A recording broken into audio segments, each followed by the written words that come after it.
On June 14th, 1968, Eric Clapton, Jack Bruce, and Ginger Baker, better known collectively as Cream, released their third and final studio album.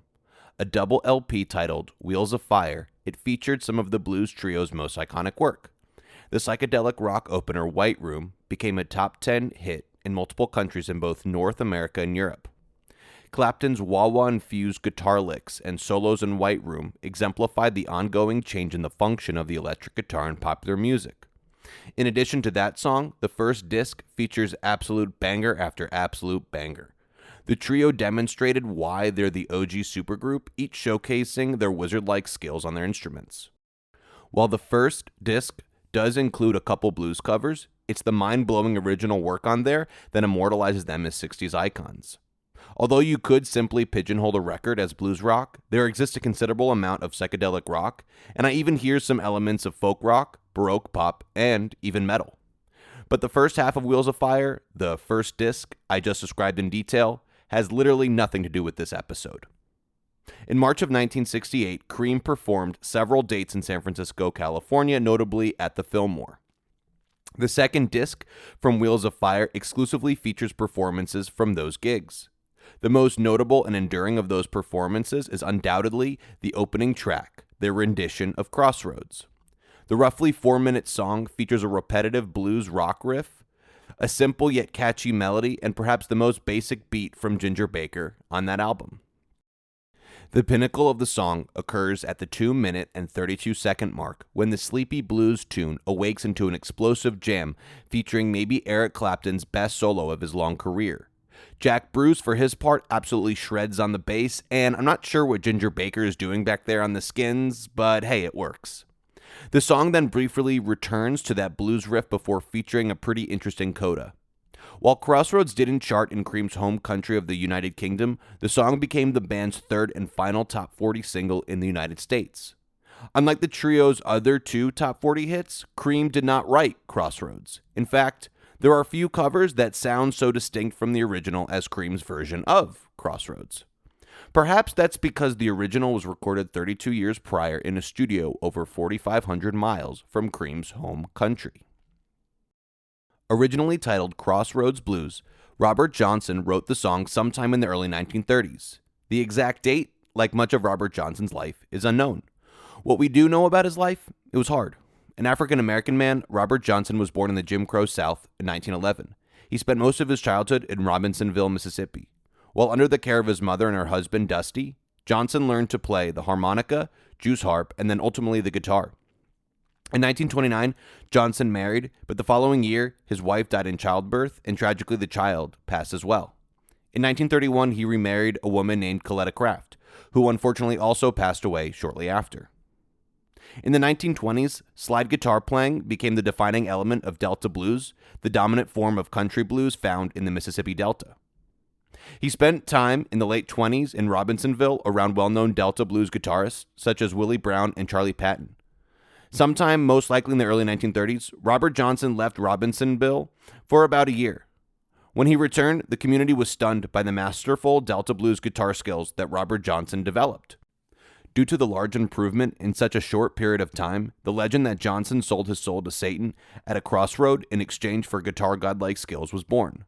Of course, there is a non-mythical reasoning behind his significant improvement in his playing, but I won't attempt to minimize the lore of Robert Johnson. Anyways, with his newly acquired heavenly guitar skills, Johnson settled in Helena, Arkansas, where he played with noted blues musicians such as Howlin' Wolf. To make a living, Johnson employed an itinerant work schedule, traveling throughout the Southeast, as well as major cities including New York and Chicago, performing basically anywhere he could. He would play house parties, juke joints, and logging camps. He even at times took to busking. In addition to his own music, he would perform songs by other artists of different genres, such as Bing Crosby and Jimmie Rodgers. If you haven't heard of either of those guys, Bing Crosby sang White Christmas, and Johnny Cash did a cover of a Jimmie Rodgers song, so you know he was a big deal. The reason in 2023 anyone can appreciate Robert Johnson occurred during the years of 1936 and 1937 when in a hotel room in San Antonio, Texas, he recorded 29 original songs including Crossroads Blues and my favorite Robert Johnson song, Sweet Home Chicago. A quick story about Sweet Home Chicago. My first job out of college was teaching Spanish and music at a Catholic school in a suburb of Daytona Beach, Florida. For my 5th grade music class, I themed it as the history of American music, and when we went over the history of the blues, I had the kids sing Sweet Home Chicago, and it remains one of my proudest moments as a teacher. Like the life of Robert Johnson, little is known about his death. The confirmed facts remain that he died on August 16, 1938, near Greenwood, Mississippi. He was 27 years old. Even in 1938, as it is now, 27 is far too young an age for anyone to pass. But since the work of entertainers is consumed by the public, fans tend to mythologize artists that meet their maker prematurely. And in the 20th century, few American artists became as mythical as Robert Johnson.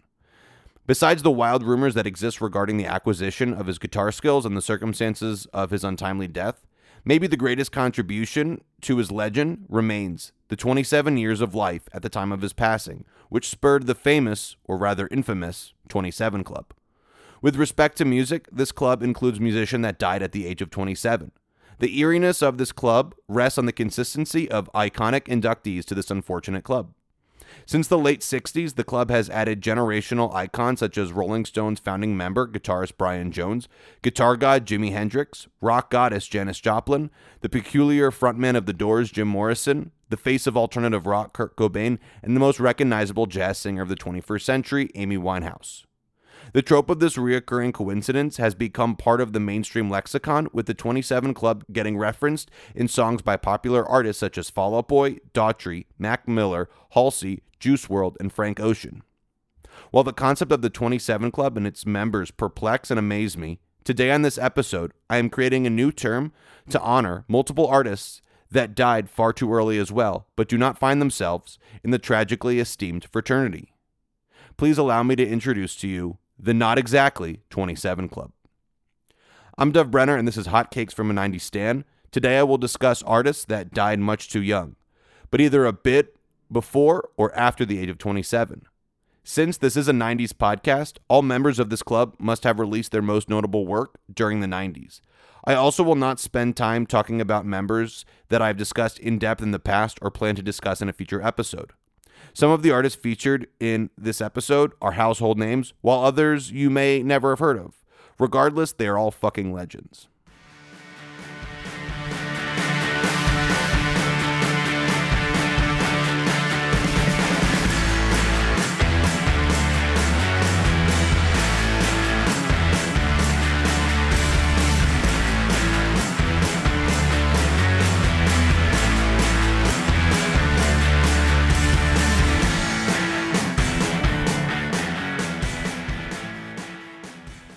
It doesn't take many listens to this podcast to discover my love for Pearl Jam. I've probably mentioned them in some way in more episodes than not, and that's mainly because of within my all-time top 5 artists, they sit comfortably at number 2. I'm sure you're just dying to hear the rest of my list, so fine, I'll tell you. I mentioned this way back in the second episode, but my all-time favorite band are the Red Hot Chili Peppers.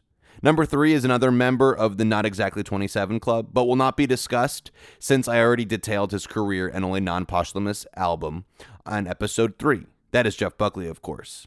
Number 4 is another episode 3 alum and is low-key the reason I moved to Atlanta, so yeah, that's Outkast, obviously. My number 5 artist of all time is the only one amongst my all-time faves inactive during the 90s. In fact, this band broke up 20 years before the clock even struck midnight to enter the 90s. That being said, they probably influenced more artists discussed on this show than any other. That would be my father's favorite band, the Beatles. Anyways, back to Pearl Jam. I won't give all the history of the band, since I'll probably do a signature song episode about them at some point, but it's fair to say they wouldn't have ever formed if it wasn't for the untimely death of the first discussed member of the Not Exactly 27 Club. You probably haven't heard of this member, primarily since he died 3 months before the release of his band Mother Love Bone's debut and sole studio album titled Apple, released in June of 1990. While you may have never heard the name Andrew Wood, you might know the band formed as a tribute to him. That would be Temple of the Dog, fronted by his best friend Chris Cornell, and you most certainly know several songs written about him. Those include Say Hello to Heaven by Temple of the Dog, Far Behind by Candlebox, and my favorite, Wood, by Alice in Chains. Those tunes have a combined stream count on Spotify of roughly 500 million. Since all these artists are from Seattle, he clearly made quite an impact on people within the music community in the Emerald City. So who was Andrew Wood the musician, and why would Pearl Jam never have formed without him? To answer all of that, we have to go back to January 8th, 1966, to Columbus, Mississippi, the day Andrew Wood was born. Wood, better known to friends and family as Andy, and his two older brothers were raised by their mother and father in Bainbridge Island, in a home that their father, a Vietnam vet, built. Bainbridge Island is only 10 miles from Seattle, but requires a ferry to get to. Andy's desire for the arts and the spotlight became noticeable to his family at just 3 years old when he unsolicitedly sang his own melody with his own words in front of the family. His mother would also overhear Wood have conversations with himself enacting interviews. It's fair to assume that Andy's obsession with music and showmanship came from his love for artists such as Glenn Campbell, Elton John, and Kiss. He especially loved Kiss's 1975 album Alive. When his parents would run out to do errands as a kid, he would blast that album as loud as he possibly could. Then in 1977, he and his brother Kevin went to see Kiss perform. The two brothers were forever changed, as they both realized they wanted to be rock stars. In 1980, they formed a band with Andy on bass and vocals, Kevin on guitar, and their friend Regan Hagar on drums, calling themselves Malfunction. Ever the showman, Andy emulated his Kiss heroes, performing with heavy face makeup and giving himself the stage name Landrew the Love Child. With Kevin's cheetah-like speed on lead guitar, Andy's powerful vocals, and Regan Hagar's quick-tempo drums, Malfunction carried both metal and punk traditions. However, by 1986, when they received professional recording, their music had slowed down a bit, echoing the handful of Seattle bands gaining attention on the local music scene, playing mid-tempo aggressive rock music. These 8 or 9 bands were given the label grunge, and a fraternity amongst these groups was established, where friendly competition and mutual fandom reigned supreme. While it appeared that things in Andy's musical life were headed in the right direction, his drug experimentation that started as early as 12 turned into a dark vice. It got so bad that he went to rehab, where Wood communicated the turmoil in his life, including his dysfunctional family, abusive relationships, and emotional volatility. Andy was serious about getting clean, though, even giving all of his paraphernalia to his mom. When he got out of rehab, a number of beautiful changes occurred in his life. His friend Jeff Ament, who at the time was playing bass in another popular Seattle grunge band called Green River, got him a job at the cafe he worked at. And his friend Chris Cornell, who was playing in another grunge band in the area named Soundgarden, let Andy live with him in his house in Seattle, effectively ending his residence in Bainbridge Island. Also, Hagar set him up with a girl he met at a thrift store named Xana Lafuente. Andy and Lafuente would begin a romantic relationship.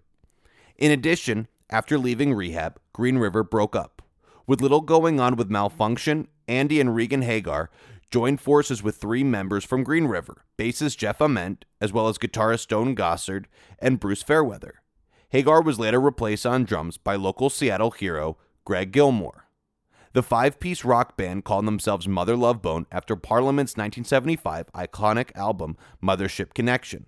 Since all 5 members of the band had made a name for themselves in the local scene, a lot of excitement surrounded them when they started performing in the late 80s. Ament sent Mother Love Bone's demo to a friend of his that was working for Geffen Records. Subsequently, word got around the industry about Andy's band, and they ultimately linked up with Michael Goldstone, an executive at the time for Polygram Records. In March of 1989, they released their debut record, the EP titled Shine. While the EP received the label of grunge due to their association to Seattle and past grunge band, the EP sounds almost nothing like any other band with that label. Shine sounds more like a cross between Guns N' Roses, Fishbone, and Elton John. Of course, Andy's powerful and charismatic voice shines throughout, no pun intended. The success of the EP led to a 32-date tour beginning in April of 1989, opening for the English blues rock band, The Dog d'Amour. Then, in the fall of that year, Mother Love Bone headed to the Plant Studios in Sausalito, California to record their debut LP, Apple. During this time, Mother Love Bone was experiencing a rapid ascent that proved difficult to the early 20-somethings, creating tensions within the band. Andy began using substances again to cope with the band's turmoil, as well as other personal issues, such as his now toxic relationship with La Fuente. He described his declining mental health and relationship issues in his lyrics included in Apple, such as Bone China, Stargazer, Come Bite the Apple, and Heartshine. Now you're probably wondering why I've rambled on quite a bit about Andy Wood's life and career, almost with the timeline involving exclusively the 80s. Well, three things happened in the 1990s that make his legacy most associated with that decade. On July 19th, Mother Love Bone released Apple. The album is filled with banger after banger. While multiple ballads can be found on the album, I would describe the overall sound of the record as funky classic hard rock. The album received positive reviews from the New York Times, Rolling Stone, and AllMusic. Unfortunately, Andy Wood would not live to see Apple's release. On March 16, 1990, Andy overdosed on heroin. He spent 3 days in the ICU. However, on March 19th, he was pulled from life support tragically, bringing his young life to an end. He was 24 years old. Due to Andy's death, Mother Love Bone split, with Ament and Gossard ultimately forming Pearl Jam. It's not difficult to hear Mother Love Bone's influence on Pearl Jam, especially on their first two albums. Mother Love Bone's songs such as This Is Shangri-La and Holy Roller sound eerily similar to Pearl Jam classics Even Flow, Once, and Animal. In addition to the tributes to Andy mentioned earlier, Mother Love Bone's most popular song, the ballad Chloe Dancer / Crown of Thorns, was featured on the soundtrack of Cameron Crowe's acclaimed rom-com Singles, the influential film that detailed romance in Seattle's grunge scene. If you've never listened to Mother Love Bone before, definitely check out my favorite songs, which are This Is Shangri-La, Holy Roller, Stardog Champion, and Gentle Groove. For the next inductee into the Not Exactly 27 Club, I will introduce him with not only one story, but two. Wow, look at me go. Anyways, when I was a freshman in high school, I exclusively listened to rock and metal. So when March rolled around and I took my seat at Lake Mary High School's 2008 Battle of the Bands, I was beyond stoked to listen to my peers perform rock and metal. Through the first 8 bands, I was not disappointed. There was a death metal band that blew me away, a White Stripes type band fronted by my friend Mitch, and a hard rock band that did a cover of Britney Spears' Hit Me Baby One More Time. I was sure one of those bands would win, or at least they would beat out the 9th and final band, Johnny and the Appleseeds. At 14 years of age, my taste in music was rather closed-minded, so when this bluegrass band fronted by Johnny, a lanky kid with a modified bowl cut, I dismissed them almost immediately and figured they wouldn't even sniff the top 3. Of course, they won. Then in May, when yearbooks came out, I wasn't surprised that the frontman Johnny got the superlative for being, quote, born in the wrong decade. If there's any music icon born in the wrong decade, it would have to be this next member of the Not Exactly 27 Club. Now on to the second part of the introduction. As I mentioned in the second episode, I lived my first 12 years in New York State. Unlike my cool guy adult self, I was pretty awkward as a kid. I had friends, but had trouble forming deep connections with them, since at some point in most of the conversations with them, I would start naming the U.S. presidents in order or seek to settle the debate as to which dead Yankee player, Joe DiMaggio or Mickey Mantle, had the better career. But when I started playing guitar and drums in middle school, I started relating better to my peers. Well, at that point, I was living in Florida. Through the glory of social media, I rekindled old acquaintanceships with kids in New York that had also picked up an instrument or enthusiastically started listening to rock music. One of these kids was Dan Kottman. I don't remember much about Dan when I lived in New York. We were never good friends, but I'm sure we went to each other's birthday parties and got along well enough when our teachers paired us together in the buddy system at recess, and field trips, etc. When I moved to Florida and we became quote-unquote friends on social media, we got closer since we had both picked up instruments and started listening to rock music from previous generations. One day, most likely in 2007, Dan posted an in memoriam type post about a singer I'd never heard of. In fact, I had never heard of their band either. But the emotion that Dan expressed when describing this deceased singer was impressive and endearing and of course relatable. So as soon as I read the name Shannon Hoon and his band Blind Melon, I had to check them out. Richard Shannon Hoon was born on September 26th in Lafayette, Indiana. Hoon went by his middle name to distinguish himself from his father, also named Richard. His middle-class upbringing included a heavy interest in both sports and rock music. In high school, he excelled at football, wrestling, and track. Bob Dylan, the Beatles, and the Grateful Dead were among the artists he enjoyed listening to most. Unlike Andy Wood, whose songwriting coincided with his first steps, Hoon didn't write his first song until he graduated high school in 1985 and formed his first band, Stiff Kitten. In his early childhood, Hoon dealt with legal troubles in Lafayette, prompting him to move to Los Angeles in 1989 to pursue a career in music, a la fellow Lafayette-born singer Axl Rose. It didn't take long before Hoon formed a band filled with LA transplants, featuring musicians from Pennsylvania and Mississippi. The band called themselves Blind Melon, named after the opening track, Blind Melon Chitlin, from the debut comedy album of the legendary stoner duo Cheech and Chong. While on the West Coast in the late 80s and early 90s, LA rock was dominated by glam metal bands such as Motley Crue and Poison, and up in Seattle, grunge was becoming something of a cultural phenomenon. But Blind Melon rebelled, sticking to their 1970s rock and roll roots, channeling Leonard Skinner, Led Zeppelin, and the Grateful Dead in their sound. Their insistence on channeling their 70s rock influences earns them from me the superlative of 90s band born in the wrong decade. You see what I did there? The band displayed their retro uniqueness on their 1990 demo titled The Goodfoot Demo, which included 4 songs. The demo screamed 70s with vibes of blues, folk, funk rock, and hard rock. People within the industry enjoyed Blind Melon, especially Capitol Records, who signed the band to a record contract. While the band recorded an EP with Capitol Records called The Sippin' Time Sessions, it never saw the light of day due to the band feeling the record was overpolished. Despite the EP never hitting the shelves, Hoon found himself on the Billboard charts in 1991 when Axl Rose summoned him to perform backing vocals on the Guns N' Roses song Don't Cry, which peaked in the top 10 on the pop charts in November of 1991. While the Sippin' Time Sessions never got released, many songs from that record ultimately appeared in one form or another on their self-titled debut album released September 22nd, 1992. Blind Melon recorded the LP at a communal home rented in Durham, North Carolina. Referred to as Sleepy House, the atmosphere of the house contributed to the independent spirit of the album. While unfocused at times, Blind Melon's diverse eponymous debut features more than a handful of bangers. Blending 70s hard rock, funk rock, power pop, folk, and psychedelic rock. The album at times feels like a collection of Zeppelin B-sides. Other times it sounds like the jam band Fish, and in brief moments it gives off heavy Janis Joplin and Jefferson Airplane vibes. The album and the band's eclectic nature was spearheaded by Hoon himself. While Hoon certainly didn't have the most powerful rock voice of his generation or the most unique timbre, few singers of his era exuded the charisma within their vocals that Hoon did. That charisma penetrated the bubble, separating the humanity of listener and performer, most notably on the album's second single, No Rain.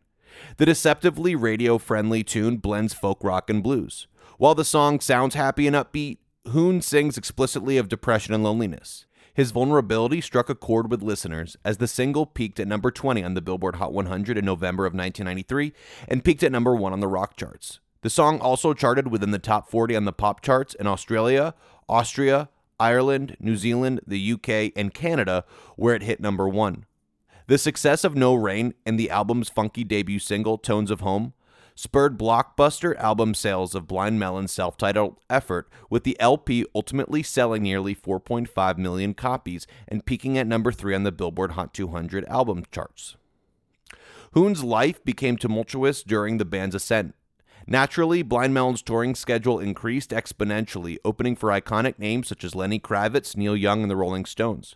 During this time, Hoon's already existing mental health issues that he communicated openly not only in No Rain but also in other songs from Blind Melon such as Change and I Wonder, manifested itself subsequently in increased hard drug use. His dependency on substances perhaps led to erratic behavior on the road, culminating in arrests in 1993 and 1994 for indecent exposure at a show and for assaulting a security guard at the American Music Awards, respectively. His addiction and behavior led to touring stoppage for Blind Melon so Hoon could seek treatment. Following a stint in rehab, Hoon and Blind Melon headed to the French Quarter in New Orleans, Louisiana to get in the studio and record their follow-up LP titled Soup. Hoon's sobriety didn't last long as he failed to remember much of the recording process for the record. Soup came out nonetheless on August 15, 1995. Much darker and bluesier and more experimental than its predecessor, the album failed to appeal to critics and audiences with a huge drop-off in sales compared to its predecessor and a brutal 1.5 out of 5-star review from Rolling Stone. In a retrospective review, Stephen Shahori of the AV Club noted the lyrical themes Hoon employed on the album, such as birth, life, depression, remorse, death, and redemption. He also mentioned the diverse instrumentation on Soup, which included flute, harmonica, banjo, accordion, mandolin, trumpet, tuba, and the kazoo. Perhaps the public and critics alike in a post-Kurt Cobain world wanted Blind Melon to be the Woodstock 69 sounding band that No Rain suggested, and that's not what Soup could offer. Due to the poor album sales, against the advice of Hoon's mental health counselors, the band embarked on a tour to try to change the luck of their second LP. On October 21st, 1995, roughly a month after the tour's commencement, Shannon Hoon was found dead on Blind Melon's tour bus from an apparent cocaine overdose. He was 28 years old. In that AV Club piece, Shahori mentions that Glenn Graham, Blind Melon's drummer, mentioned that he felt Hoon was penning his goodbye within the lyrics of Soup, and songs like Mouthful of Cavities support that with lines like, quote, "'Cause one of these days this will die, so will me." In 1996, Blind Melon released a compilation album filled with unreleased recordings. The surviving members opted to title the album Nico, the name of Shannon Hoon's daughter that was born only a few months before Hoon's untimely death. While the eccentric singer passed nearly 30 years ago, much of his music has aged like fine wine, and despite being labeled as a one-hit wonder, Blind Melon still gets roughly 4 million listeners on Spotify a month and have over 4 songs with over 20 million streams on that platform, including No Rain that has over 444 million listens. To put that in context, that's more streams than 90s classics such as Seal's Kiss from a Rose, Bulls on Parade by Rage Against the Machine, and Sublime's What I Got. Although No Rain probably finds its way onto most 90s playlists, if you want to check out some other brilliant Blind Melon songs featuring Shannon Hoon at his best, my favorites are Change, Galaxy/Hello Goodbye, 2x4, Soak the Sin, Skinned, and their cover of Steppenwolf's The Pusher.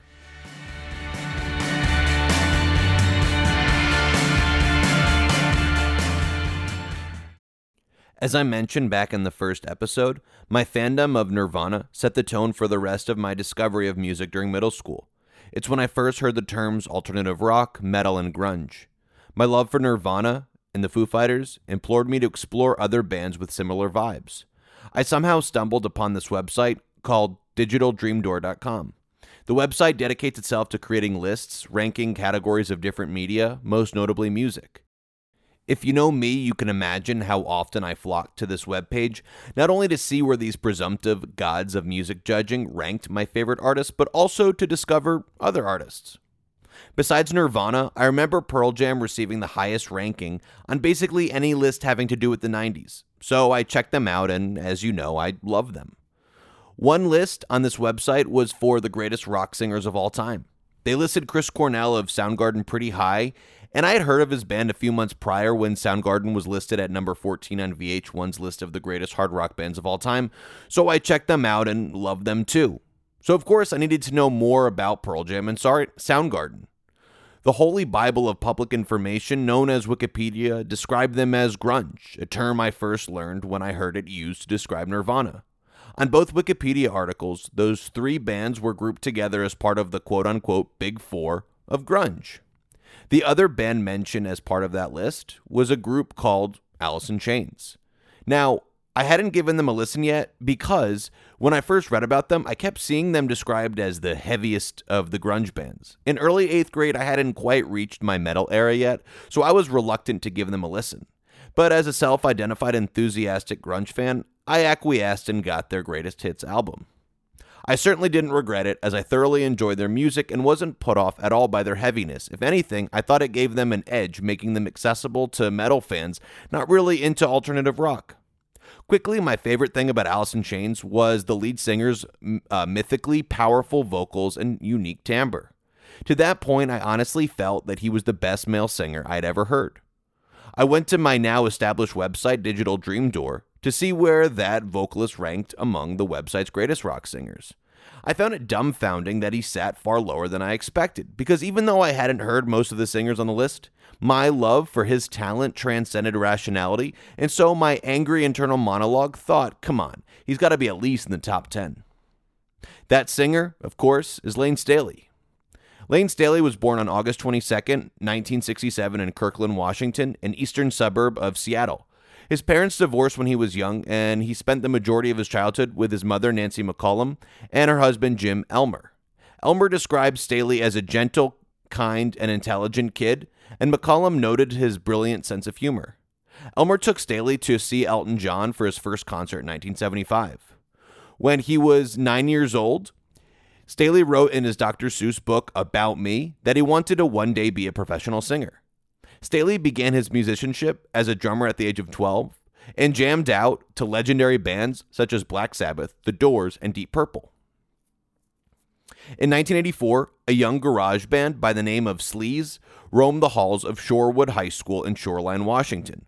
With 2 guitarists, a bassist, and a drummer, the band still needed a singer to get the ball rolling. One day, in those halls, the drummer ran into his buddy Ken Elmer, the son of Layne's stepfather, who told the drummer, quote, "My stepbrother Layne plays drums but wants to be a singer. You should give him a call." At the audition, standing at 6 feet and sporting jeans with the names of metal bands bleached on them, his appearance impressed one of the guitarists who thought he looked the way a lead singer should. Staley sang Motley Crue's Looks That Kill for his audition, impressing the boys of Sleaze with his ability to emulate Vince Neil's high-pitched vocals, but also adding his own unique touches. So the band named Staley lead singer without any qualms. Eventually, the band changed their name to Alice in Chains, with the middle word spelled just with a capital N and an apostrophe, similar to Guns N' Roses. In the summer of 1987, Staley met 21-year-old guitarist Jerry Cantrell at a party in Tacoma, Washington. Cantrell recognized Staley from a show of Alice in Chains he had seen and really liked his voice. The two quickly became friends and ultimately roommates. Not too long after their friendship commenced, Cantrell's band, Diamond Lie, fell apart. So he started a new band with Sean Kinney, a guy Staley connected Cantrell with on drums, and Mike Starr, a bassist that had played in a band with Cantrell years prior. Also around that time, Alice in Chains broke up, and Staley joined a funk group. As legend has it, Cantrell's new band needed a singer, and Staley's new band needed a guitarist. So they agreed to play in each other's band. Apparently, Staley was reluctant to join Cantrell's band, so Cantrell, Starr, and Kinney purposefully auditioned a bunch of really bad singers in front of him to essentially guilt him into joining the band. It worked. Staley ultimately ditched the new funk group to play in Cantrell's new full-time band. They initially used the name Diamond Lie, however, they ultimately settled on Alice in Chains. That's N-I-N, a name which Staley's previous band reluctantly gave approval to. In the late 80s, Alice in Chains started making a name for themselves, gigging around Seattle playing their unique brand of metal, which was funkier and more polished than the grunge sound of their Seattle brethren, but darker and bluesier than the glam metal bands 1,000 plus miles south. They broke into the industry when a local promoter named Randy Houser, not to be confused with the country singer, paid for them to record a demo titled The Treehouse Tapes in 1989. The demo ultimately found its way to a rep at Columbia Records, who was impressed enough to sign Alice in Chains. The band recorded their first studio album, Facelift, between December 1989 and April 1990, both in LA and Seattle. Columbia released a brief promotional EP titled We Die Young, named after the EP's first single and ultimately the opening track on the record. Due to unanticipated success on alternative radio, the label rushed the release of the LP. Thus, August 28, 1990 marked the release of Alice in Chains' Facelift, and alternative rock has never been the same since. If I may opine, I find Facelift to be a solid debut album. The musicianship is tight as hell, the music is dark, heavy, and slow, yet accessible. Staley's chops on the album are second to none. He demonstrates impeccable range and showcases his haunting vibrato and immense power. The album found significant commercial success following the release of the album's second single, Man in the Box, which not only became a top 20 hit on the rock charts, but with its grunge label is widely credited as ushering in the mainstream era of grunge. Facelift went on to peak at number 42 on the Billboard Hot 200 albums chart and to date has sold over 2 million copies. As Facelift became increasingly popular, so did the amount of shows the band played to support the record. They ended up opening for some of the biggest names in rock and metal history, such as Van Halen, Iggy Pop, Megadeth, Anthrax, and Slayer. During this time, the combination of increased fame, earnings, and free time on the road led to the members of the band messing around with hard drugs. Amongst their growing substance use, the band completed touring and headed to Malibu to write their next record. According to Cantrell, the artistic direction during their rehearsal sessions headed towards aggressive instrumentals and heavy lyricism, in turn creating an artistic improvement that he likened to the growth between Nirvana's Bleach and Nevermind. The band began recording their second LP, Dirt, in April of 1992. They recorded in multiple studios, splitting their time again between Seattle and the Los Angeles area. While recording in Southern California, they had to slam the brakes on the project in late April of that year when the riots began in response to the verdict in the Rodney King case. The band briefly fled to the desert with the bassist and singer of Slayer to hang out until the riots subsided. The band returned to the studio and recorded until midsummer. While recording, Staley created a shrine for inspiration inside the recording booth that included candles and a picture of the Last Supper. Alice in Chains released Dirt on September 29, 1992. The album received praise from critics and sold incredibly well among the public. Dirt received 4.5 out of 5 stars from AllMusic, a 5 out of 5 score from Kerrang, and an A rating from Entertainment Weekly. Commercially, the album septupled the chart position of its predecessor, peaking at number 6 on the Billboard Hot 200. Septupled is a word, I promise. To date, the record has sold roughly 5 million copies. To call Dirt anything other than a masterpiece is to not know the meaning of the word. The record is one of those few albums where every song is brilliant and there are pretty much no skip-overs, except for the rather silly interlude sandwiched between the songs Godsmack and Hate to Feel. Musically, the album has moments like Down in a Hole as well as Wood, which sound like vintage grunge.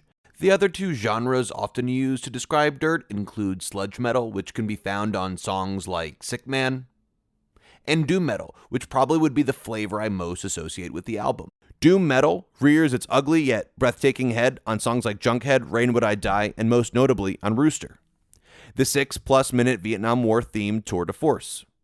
Both Cantrell and Staley took care of the vast majority of the writing, with Staley writing most of the songs on the album's second half, which actually has a semi-conceptual element to it.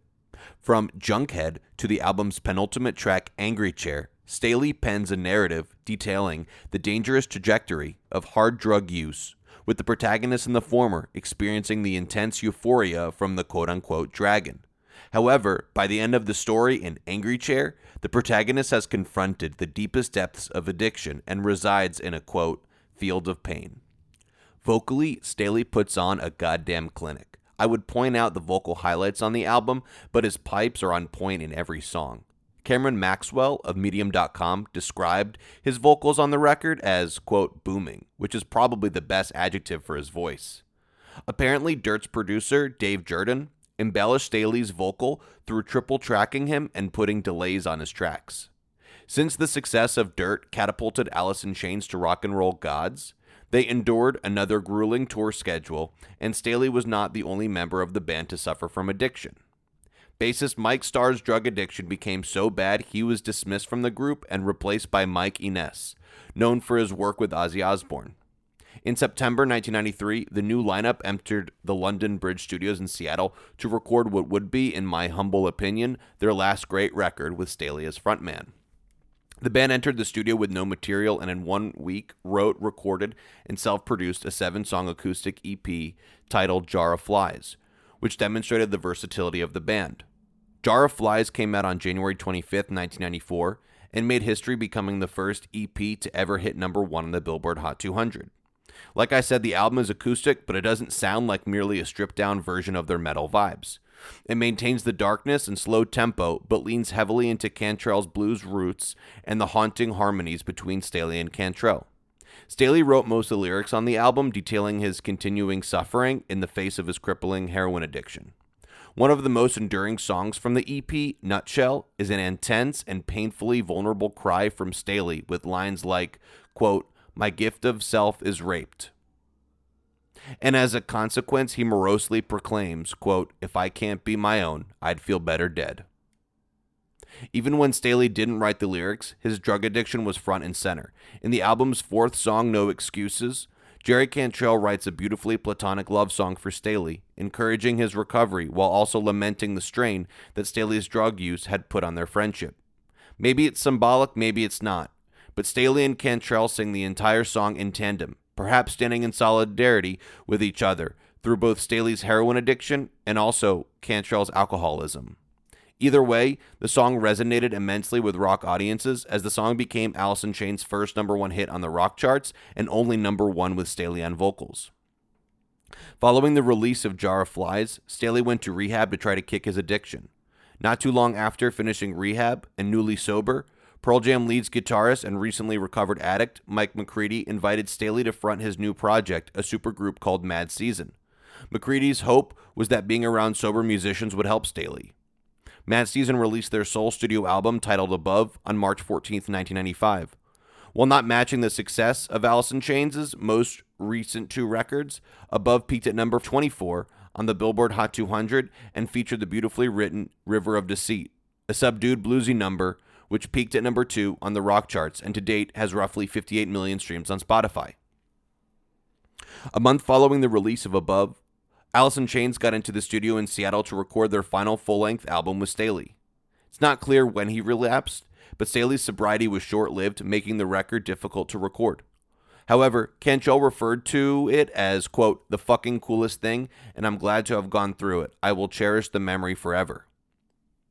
For Staley, who was on the brink of collapse, also deeply appreciated the writing and recording of the album, stating, quote, I'll cherish it forever too, just because this one I can remember doing. Alice in Chains released the self-titled album on November 7, 1995.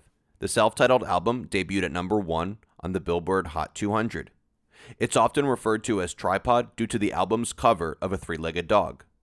While my least favorite of their studio albums recorded with Staley, it's pretty impossible for Jerry Cantrell and Layne Staley to make subpar music together, so the album is solid for sure.